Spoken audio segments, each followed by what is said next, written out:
किसान यूनियन के राष्ट्रीय अध्यक्ष सवित मलिक ने किसानों द्वारा बैंक से लिए गए ऋण को चुकाने के बाद भी उनकी जमीनों के खतौनी पर बैंक का बकाया भुगतान चढ़ा रहता है, जिसका पता किसान को उस समय चलता है जब उसे या तो अपनी कोई हैसियत बनवानी हो या फिर किसी अन्य कार्य के लिए जमीन की खतौनी निकलवानी हो।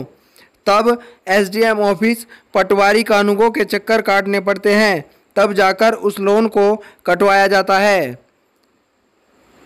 जब बैंक किसानों द्वारा ऋण के लिए जाने के बाद उसको तहसील भेज देता है तो किसान के द्वारा ऋण अदा किए जाने के बाद उसको खतौनी से क्यों नहीं हटवाया जाता है।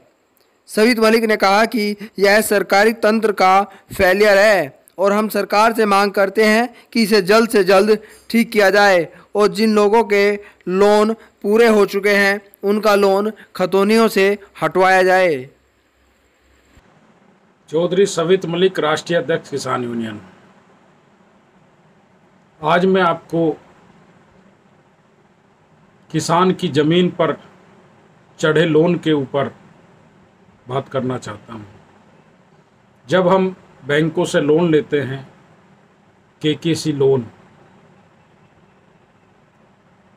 बैंक वह लोन तहसील भेज देता है और हमारी ज़मीन के पेपर पर लोन चढ़ा दिया जाता है, लेकिन हमारा लोन संपूर्ण जमा करने के बाद भी तहसील में हमारी ज़मीन के ऊपर लोन चढ़ा रहता है।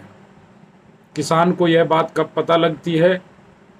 या तो उसको अपनी ज़मीन सेल करनी हो, या कोई हैसियत बनवानी हो, या ज़मीन संबंधी कोई और काम होता है।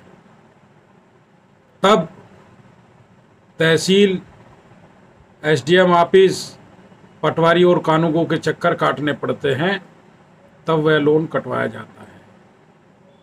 जब हम लोन लेते हैं तो बैंक जब यह पेपर भेज देता है कि इस ज़मीन पर लोन लिया गया है, तो हमारे संपूर्ण लोन जमा करने के बाद क्यों एनओसी किसान को नहीं दी जाती है?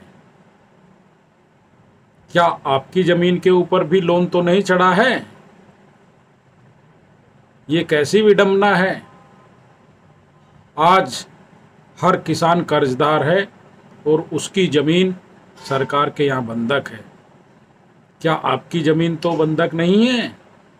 ये सोचने और समझने की बात है। ये सरकारी तंत्र का फेलियर है। हम सरकार से मांग करते हैं कि इसमें जल्द से जल्द एक्शन लिया जाए और जिन लोगों के लोन पूरे हो गए हैं उनकी ज़मीन मुक्त की जाए। जय हिंद, जय भारत, जय किसान।